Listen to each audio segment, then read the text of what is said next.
Até quantas vezes meu irmão pecará contra mim, que eu lhe perdoe? Até 7 vezes? Respondeu-lhe Jesus: não te digo que até 7 vezes, mas até 70 vezes 7. Por isso, o reino dos céus é semelhante a um rei que resolveu ajustar contas com os seus servos. E passando a fazê-lo, trouxe-lhe um que lhe devia 10.000 talentos. Não tendo ele, porém, com que pagar, ordenou o Senhor que fosse vendido ele, a mulher, os filhos e tudo quanto possuía, e que a dívida fosse paga. Então o servo, prostrando-se, reverente, rogou: sê paciente comigo, e tudo te pagarei. E o senhor daquele servo, compadecendo-se, mandou-o embora e perdoou-lhe a dívida. Saindo, porém, aquele servo encontrou um dos seus conservos que lhe devia 100 denários. E agarrando-o, sufocava, dizendo: paga-me o que me deves. Então seu conservo, caindo-lhe aos pés, lhe implorava: sê paciente comigo e te pagarei. Ele, entretanto, não quis, antes indo lançou na prisão, até que saldasse a dívida. Vendo os seus companheiros o que se havia passado, entristeceram-se muito e foram relatar ao seu senhor tudo o que acontecera. Então seu senhor, chamando-o, lhe disse: servo malvado, perdoei-te aquela dívida toda, porque me suplicastes. Não devia tu igualmente compadecer-te do teu conservo, como também eu me compadeci de ti?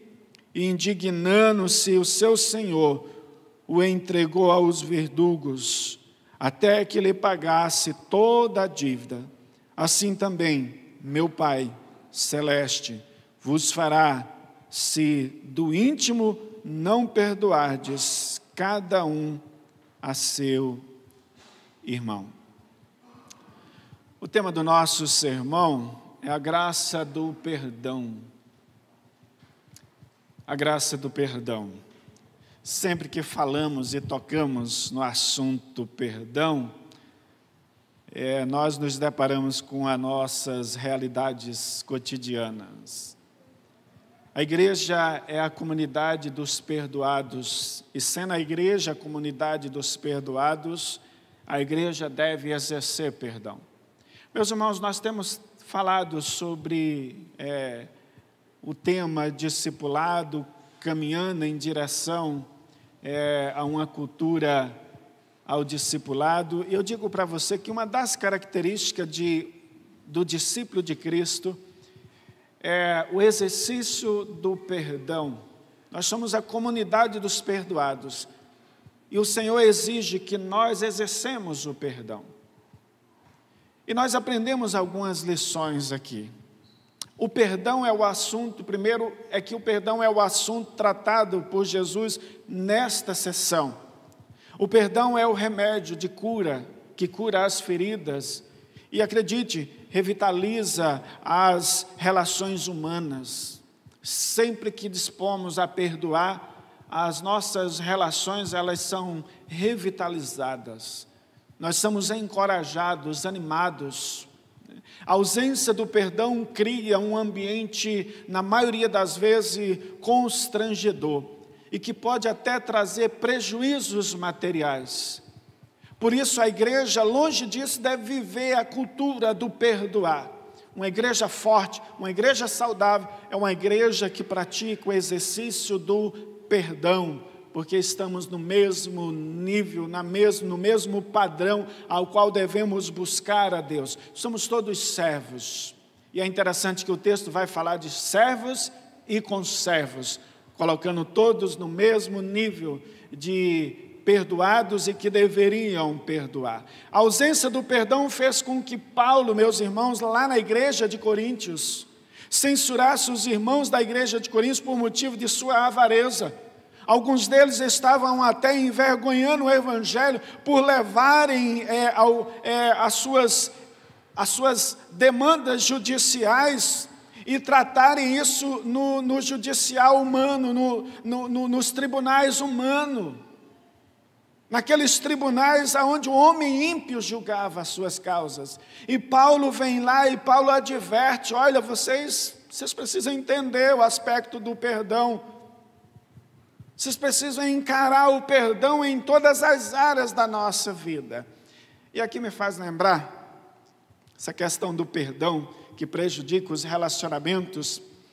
Isso, recentemente estava ouvindo aí um especialista falando que a maioria dos conflitos relacionais se dão por conta de parentes emprestarem dinheiro, darem cheque. Hoje já não é tão comum, né?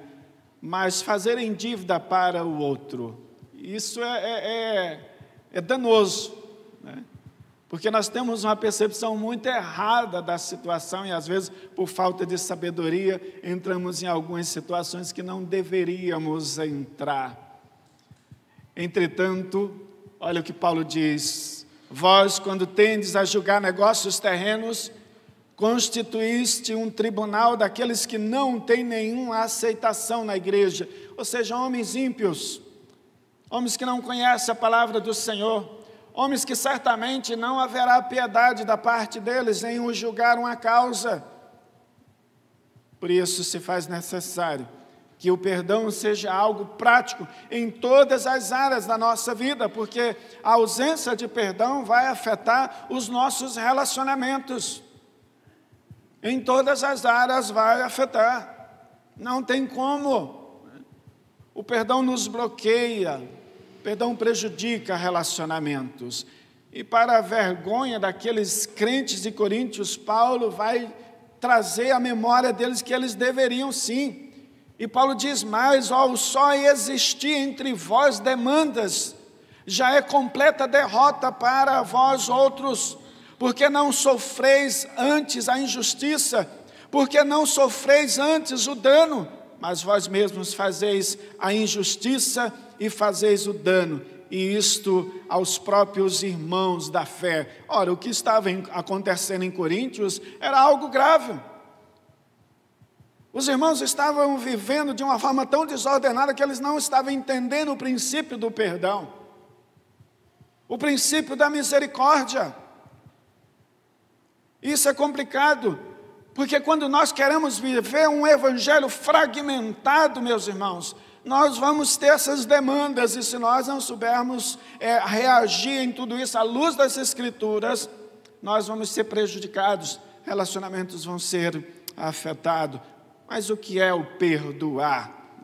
Perdoar é libertar, é levantar âncora, é deixar que o devedor vá embora. E por que levantar âncora? Porque o caminho pelas águas é o único que não deixa rastro. Levanta a âncora de um navio, de uma embarcação, ela vai embora e vai chegar um momento que você não vai conseguir mais ver. Não é assim? Precisamos levantar a âncora, precisamos deixar que eles vão embora, porque na maioria das vezes o prisioneiro não são eles, mas somos nós. É o filho que não consegue perdoar os pais pelo seu contexto. Meu pai, minha mãe se separou e agora estou perdido. Os pais que não conseguem perdoar os filhos por suas escolhas, por mais que elas sejam erradas, eles são seus filhos. Você tem uma responsabilidade, nós temos sim uma responsabilidade sobre eles. Mas é preciso levantar a âncora, senão você vai morrer no porto, você não vai conseguir caminhar, você vai se tornar um prisioneiro. Por isso é preciso levantar a âncora. E quando nós levantamos a âncora, não é possível seguir esse alguém. Ele vai embora. você não tem uma bússola para seguir. Você precisa acompanhar com os olhos e ser liberto de tudo isso. Meus irmãos, eu falo isso para você, e eu creio que eu já tenho contado isso aqui. Talvez até me torne repetitivo, mas eu gosto de falar isso para elucidar a questão do perdão. Fui criado pelos meus avós, e quando ainda pequeno, trazia sobre mim as marcas de alguém que tinha me abandonado. Mas um dia o Senhor me permitiu estar com esse alguém, a minha mãe. Abri o coração. E ela e nós tivemos uma conversa franca. O perdão aconteceu. Eu fui liberto, ela foi liberta. E nós vivemos bem para a glória de Deus. O perdão precisa ser algo prático. Eu preciso levantar a âncora e ir embora. E se a sua pergunta a esse respeito é de que, porque você deve perdoar? Porque esse texto aqui, meus irmãos, assim como todas as escrituras sagradas, ela nos coloca diante de 3 princípios que permeiam a graça do perdão. E o primeiro princípio do perdão, da graça do perdão, é que o perdão é uma graça que expressa a misericórdia de Deus.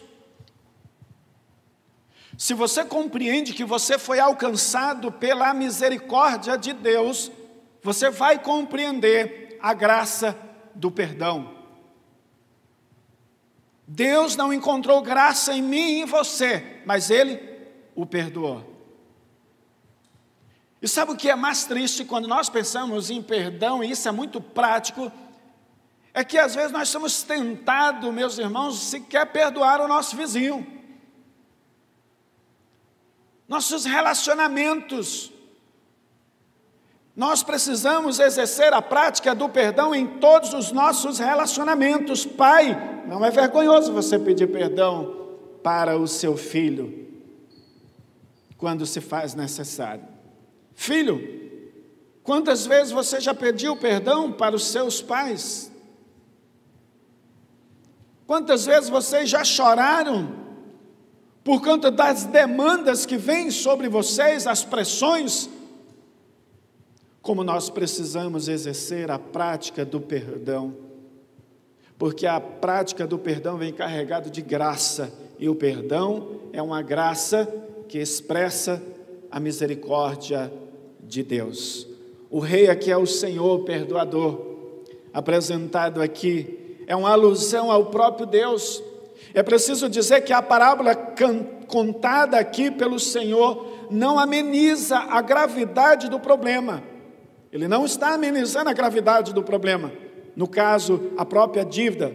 Por isso, a expressão resolveu ajustar conta traz a ideia aqui apresentada de um tribunal em que seus bens, sua esposa, seus filhos estão ali e está tendo uma causa para ser resolvida, e um juiz está dizendo quem é quem, está colocando o sujeito no seu devido lugar, e olha como que ele estivesse olhando para aquele pai que estava em dívida e dissesse desse jeito: passa para cá, filho, passa para cá, esposa, porque de hoje em diante serás escravo. E por escravo, quero dizer que quando nós não entendemos a graça do perdão, nós nos tornamos escravos, escravos do desconhecido. Meus irmãos, a experiência, via de regra, é que em conversa, nós percebemos algumas raízes de amargura, e nós percebemos que são pessoas que não se perdoam e sequer perdoam aos outros. Uma igreja discipuladora precisa exercer a prática do perdão, exercer a graça do perdão, exercer a graça da misericórdia. Note que Jesus está usando essa parábola para falar do perdão, e fica evidente que a sua intenção aqui não é de ruptura relacional dos irmãos, pois era o que acontecia com aquela família do servo. Eles seriam vendidos como escravos, não mais iriam ver, não mais iriam olhar olhos nos olhos, eles não tinham mais como se relacionarem, porque agora pessoas estavam sendo escravizadas. A família estava sendo escravizada, os filhos estavam sendo escravizados. É preciso levantar a âncora, é preciso irmos embora, é preciso exercermos a graça da misericórdia de Deus. Às vezes deixamos de ser bons discipuladores de Cristo, porque não somos tomados pela misericórdia de Deus. Nós somos, na maioria das vezes, seletistas. Nós falamos de uma graça que parece que só serve para nós, nós falamos de uma misericórdia que parece que só serve para nós. Sabe qual que é a graça do perdão? É nós olharmos para o ímpio, olharmos para os nossos filhos, para a esposa, para o esposo e dissermos desse jeito: Deus é gracioso, Deus é perdoador. É encontrar no outro que ele é culpado diante de Deus, muito embora às vezes nem sejam culpados diante de nós, mas são culpados diante de Deus, e nós provamos da misericórdia de Deus. Por isso nós devemos chegar até eles e expor esta verdade e dizer que Deus é misericordioso, Deus é Deus perdoador. Ele quer perdoar, Ele é Deus de misericórdia, e nós precisamos entender que o perdão é a expressão da misericórdia de Deus. Meus irmãos, o perdão é a expressão da misericórdia de Deus, conforme lá em Daniel, no capítulo 9, verso 9, ao Senhor nosso Deus pertence a misericórdia e o perdão. Não se pode falar de perdão sem antes compreender a graça do perdão divino. Nós precisamos entender que Deus é perdoador. Nós precisamos entender que nós devemos continuar a nossa caminhada. Nós não podemos tornar prisioneiros, ou até mesmo prender pessoas, pois pessoas vão passar pela nossa vida, elas vão nos marcar em alguns momentos negativamente, em outros momentos positivamente, mas nesta relação discípulo e discipulador, nesta relação igreja, nós vamos nos deparar com estas situações, e nós devemos ser aquela comunidade que está pronto a perdoar. E uma das evidências da falta de perdão é que muitos pais e muitos filhos, meus irmãos, vão andando pelos obscuros do vosso coração, não compreendendo a realidade na qual vive, culpa um, culpa o outro, e não consegue ter um direcionamento na sua vida, não conseguem crescer espiritualmente. São pessoas que não dão qualquer contribuição, não dão evidência de pessoas maduras, de pessoas que cresceram, porque ainda estão presas no porto.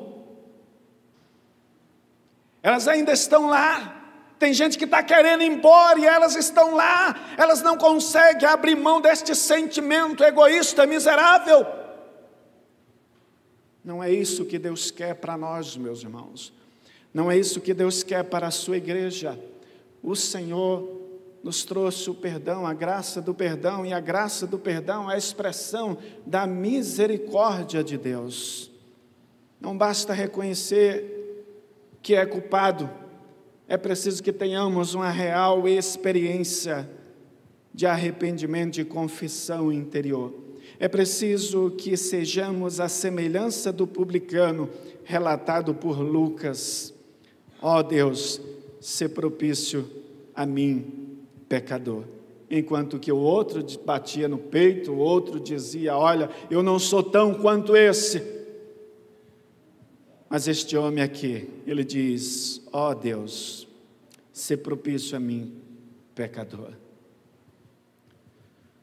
Um caminho para expressar a graça do perdão como expressão da misericórdia de Deus é reconhecer que nesta relação não existe apenas um ofendido, não existe apenas um culpado.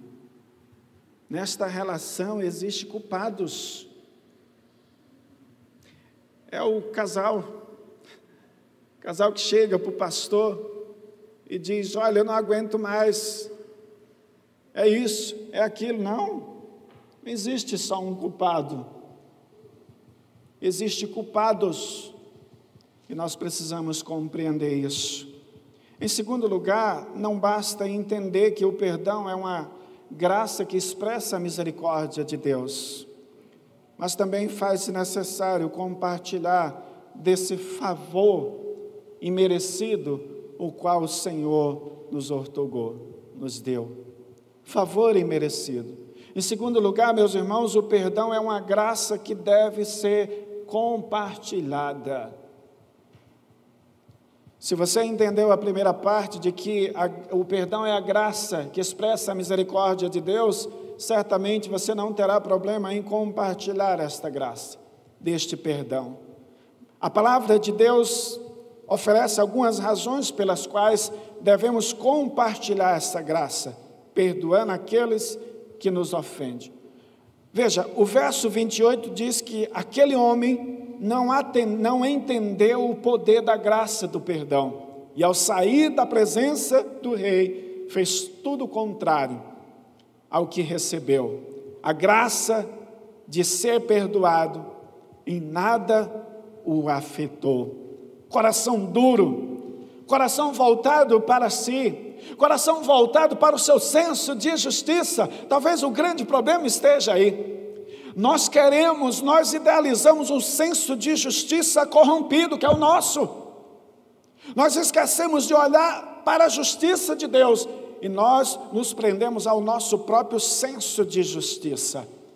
Quando vamos, meus irmãos, expor os nossos pensamentos filosóficos, sociais, em família, nós sempre estamos como que em cima a um pedestal e queremos fazer valer o nosso senso, o nosso conceito de justiça, de certo e errado, quando na verdade deveríamos nos render diante do Senhor. A graça de ser perdoado em nada o afetou. Suas palavras que outrora saíram de sua boca, e soava aos ouvidos do rei, agora está do outro lado, agora soava aos próprios ouvidos, mas que ele nada o sensibilizou. As mesmas palavras que ele falou em voz alta ao rei, dizendo, Senhor, me perdoa, eu vou pagar a dívida, foi as mesmas palavras do seu conservo. E o seu conservo usou das mesmas expressões, mas ele disse, não, você tem que pagar a minha dívida.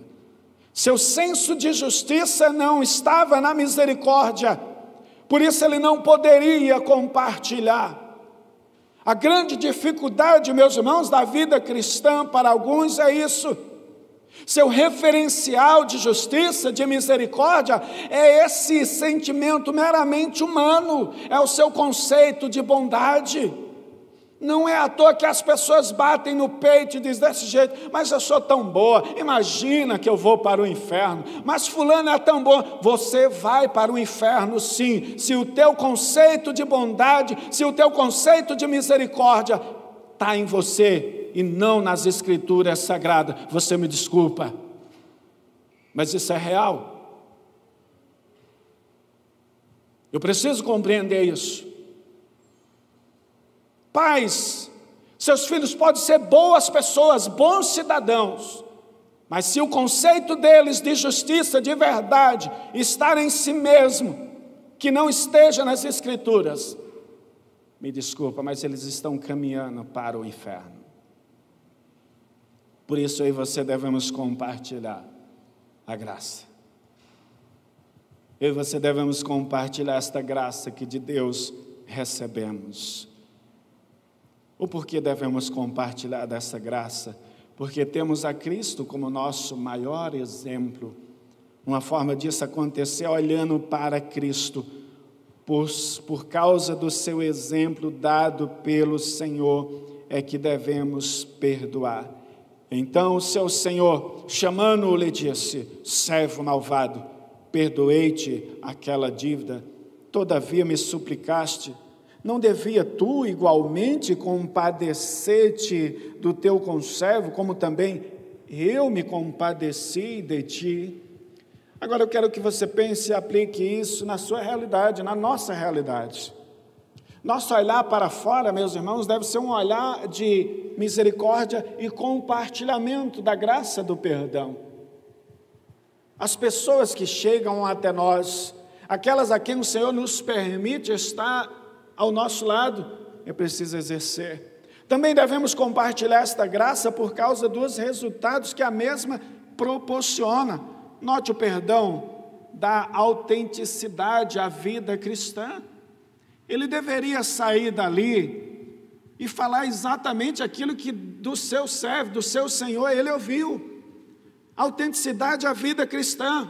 Quando nós perdoamos, nós estamos dando a autenticidade da vida cristã. Mas não, o texto não diz isso. Além disso, o liberar perdão se constitui em vitória sobre Satanás. Você sabia disso? Pois é ele que está constantemente nos acusando. Conforme 2 Coríntios capítulo 2, verso 11, diz: para que Satanás não alcance vantagem sobre nós. E muitos não têm se dado conta disso. E as expressões geralmente que se usa nos seus relacionamentos são: está um inferno, mas vai estar um inferno. Enquanto não compartilhar da graça do perdão, enquanto não expressar misericórdia, a graça como expressão da misericórdia de Deus, o seu lar, os seus relacionamentos, vai sim ser um inferno, porque você não está refreando Satanás. Como aquilo que nós sempre ouvimos, a expressão muito comum nos nossos irmãos pentecostais: isso é da brecha.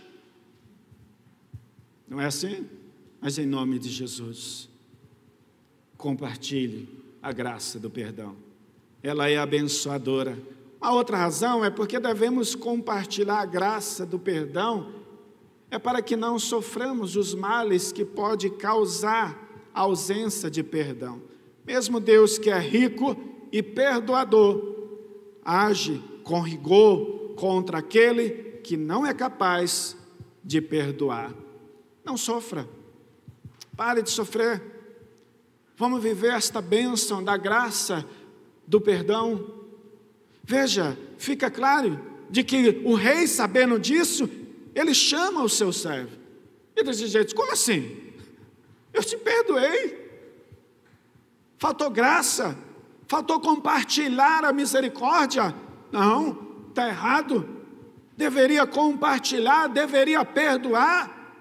Mas não foi isso que aconteceu. Então tome cuidado, porque a ausência do exercício da graça do perdão como expressão da misericórdia de Deus, a falta de compartilhar esta graça, pode trazer danos a você, pode trazer prejuízo a você.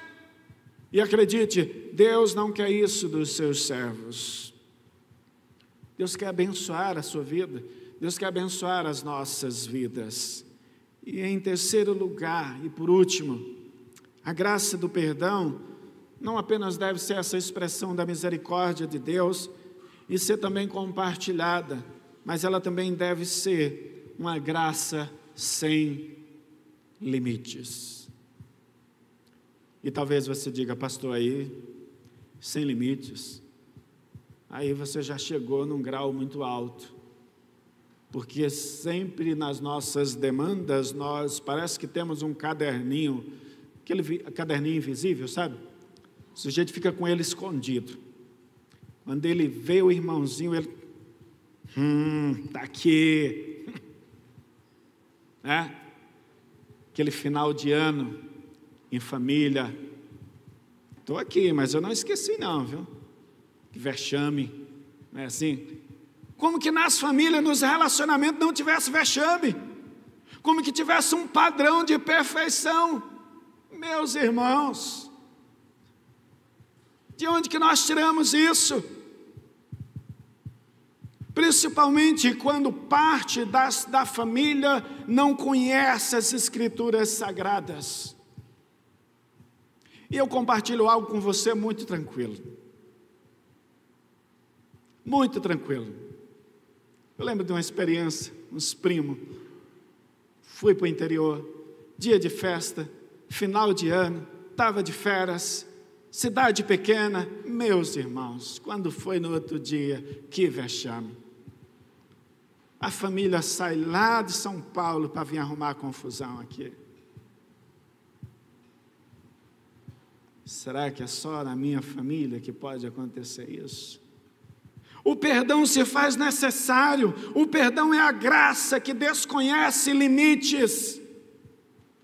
Está na hora de jogar essa caderneta fora e recomeçar. Está na hora da lágrima cair. Está na hora do joelho ser dobrado. Está na hora de expressar a misericórdia, a graça de Deus, para que possamos crescer, para que a nossa vida possa continuar. Não dá para passar o resto da vida preso a um porto, ancorado. Deus nos chamou para esse ministério de arrependimento, de graça, de compartilhamento, de misericórdia. Partindo da tese que o perdão é uma graça que desconhece limites, busquemos compreender melhor a sua relação com a intensidade, extensidade e gravidade. Primeiro, intensidade. Quantas vezes devemos perdoar? E Pedro abre esta sessão justamente fazendo esta pergunta para o Senhor. Quantas vezes devemos perdoar? Intensidade. Quantidade. Segundo as tradições, os mestres judaicos ensinavam a perdoar até 3 vezes. Os comentaristas vão dizer que Pedro aqui, ele parece querer mostrar-se mais generoso por andar com Cristo. Então ele coloca aqui, Senhor, 7 vezes. E Jesus aqui o surpreende. Jesus aqui o traz justamente a atenção de que precisa andar mais um pouco. O mesmo foi surpreendido com a resposta de Jesus. Não te digo que até 7 vezes, mas até 70 vezes 7. Creio que 70 vezes 7 é 490. Alguém é bom de matemática aí? É isso mesmo, né, Danilo? Isso é bom mesmo, hein, Danilo? 490. 490 no ano? No dia. O camarada tem que ser muito ruim para pecar contra você 490 vezes. E mesmo assim Jesus está dizendo, perdoa esse miserável. Perdoa ele. Levanta a âncora. Já pensou nisso? Jesus sabe que esta comunidade de pecadores deveria viver este princípio, um princípio fundamental para a vida cristã. A resposta do mestre significa que o espírito de perdão vai muito além dos mesquinhos cálculos humanos. Se Pedro estava ali com a calculadora tentando compreender e somar tudo aquilo que estava acontecendo, que isso é da minha e da sua natureza, nós guardamos, nós somamos e nós vamos colocando ali na caderneta. Então Jesus diz, não, você não entendeu. Você não entendeu o que está acontecendo. Abre mão destes seus sentimentos mesquinhos. Vai mais além. Vai mais além. E a resposta do mestre significa que o espírito de perdão é exatamente isso. Não pode haver perdão quando somos tomados por sentimentos mesquinhos que têm a ver com nós e não com o outro. É preciso perdoar, porque os valores descritos na parábola são totalmente incompatíveis quando comparado um ao outro. Meus irmãos, só para entender um pouco essa colocação, segundo os comentaristas bíblicos, os 10.000 talentos correspondiam a quase 174 toneladas de ouro. É muita coisa. E os 10 talentos que ele não perdoou seu conservo, correspondia a quase os denários, né, os 100 denários, correspondia a menos de 30 gramas de ouro. Um homem com um coração avarento, voltado para si, ele não consegue compreender a graça e a misericórdia do Senhor. E o ensinamento de Jesus é para que seus discípulos estejam preocupados não com o número de vezes, mas sim sempre que houvesse arrependimento, deveria também haver o dever do perdão. Houve arrependimento? Ah, pastor, mas olha, às vezes faltou sinceridade. Não houve arrependimento? Perdoa, é hora de um recomeço, é hora de recomeçar, é hora de perdoar.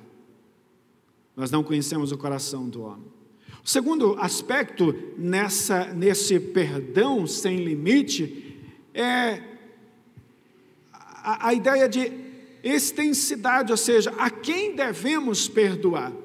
A todo aquele que por alguma razão se tornou nosso devedor.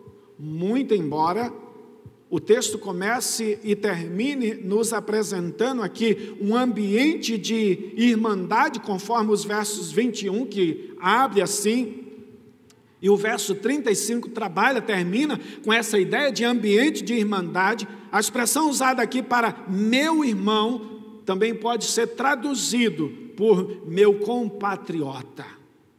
Alguém que convive em uma relação até de negócio. Por isso, a ideia de falta de perdão afetar todos os nossos relacionamentos. Meu compatriota. Talvez aquele não seja o seu irmão, mas ele é seu compatriota. E a ideia de compatriota, que pode dar até uma amplitude para a ideia de dificuldade. Por isso a igreja deve ser generosa. Ela deve estender a mão. Ela deve ser aquela igreja que estende a mão, a igreja do Senhor. Ela é misericordiosa. Ela não encontra limite quanto o exercício do perdão vai mais além. Desde que, claro, o outro mostre-se arrependido. A oração dominical, conforme Lucas, ensina que o nosso perdão deve se estender a todo o que nos deve. Isto indica que a prática do perdão não pode ser restrita à sua extensão e é limitada, ou melhor dizendo. Ela vai mais além. Ela é algo não limitada. A prática do perdão deve ser exercida. E aqui também nós nos deparamos nesses mesmos versículos também a questão da gravidade. O que devemos perdoar? Será que existe, meus irmãos, faltas mais ou amenas que devem ser perdoadas e outras mais graves, as quais é impossível perdoar? Obviamente que não, ainda que na prática muitos de nós demonstremos que sim.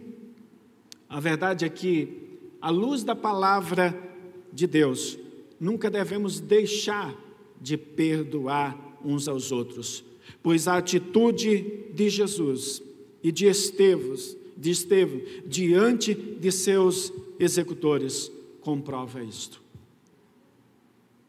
Jesus perdoou um homem que estava ali junto com ele.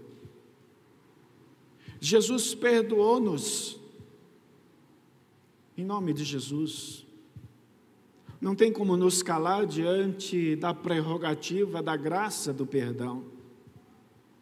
Precisamos sim exercer a graça do perdão. Deus é o nosso Deus perdoador. Não encontramos na Bíblia apoio para recusar e de conceder perdão uns aos outros. Ao contrário, a Bíblia nos revela a graça do perdão e o quanto o perdão faz bem e o quanto o perdão desconhece limites.